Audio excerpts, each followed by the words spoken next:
Hello everyone, I'm Namiiro, a registered midwife, working with a non-government organization called Knowledge for Change, which is in partnership with the UK and Uganda to improve the health system in public health facilities. And it's currently working on projects like antimicrobial resistance, cancer screening, and wound management project. I personally have participated in writing a research paper called Delivery of Respectful Midwifery Care in Uganda. My topic today is I'm going to talk about the use of available resources in a low-income setting country on a wound management project. In 2021, I was in UK for a tissue viability course from the University of Salford under Commonwealth Fellowship, where I attained more skills and knowledge on wound management. When I came back to Uganda, I was appointed to work on a wound management project in Fort Portal Regional Referral Hospital because it had high number of maternal deaths due to sepsis, which means infection. The reasons why sepsis was increasing in the hospital is 1. Misuse of antibiotics, where most patients who come back with sepsis are resistant to most antibiotics that we have in the hospital. Number 2, most patients in the hospital were treated blindly without the use of culture and sensitivity results. Number 3, most staff lack skills and knowledge on how to manage different types of wounds. This is how we manage reducing maternal sepsis in the hospital. 1.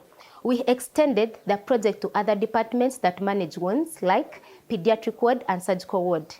Number 2, we held trainings and continuous medical education where we invited all staff in the hospital to attend in order to acquire more skills on wound management.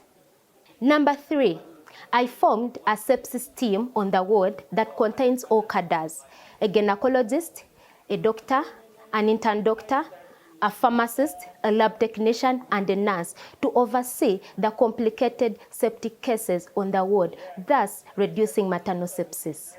Number 4, we held virtual wound management clinics in the hospital where 2 teams attended, that is Uganda and UK. This is how we did it. We got a septic case on the ward, seek consent form, take history, the diagnosis, the treatment the patient is on, the tests done, then after take a photo of the wound. We later present this case via the virtual clinic and then after come up with a final diagnosis. The good thing, all the patients presented in these virtual clinics were discharged home alive. Number 5, I came up with an idea of using drapes, which can be applied on the wound during the wound dressing procedure to provide a sterile environment, and they can be reusable. Number 6, I came up with an idea of using honey gauze. Honey has 3 components: anti-inflammatory, antioxidant, and antibacterial, which quickens the wound healing process. Honey gauze has 2 components, 20% of Vaseline and 80% of honey. The reason why we mixed Vaseline with honey is to reduce pain when honey is applied directly on the wound. As I conclude, these are the points to note while managing wounds. 1. Infection prevention and control. Remember, we have hospital-acquired infection where we have to do hand washing regularly and also hand sanitize. Number 2, teamwork. Wound management is done as a team. Number 3, involving the patient and the caretaker. Remember, these are the people that take care of the incision site while at home. Thank you.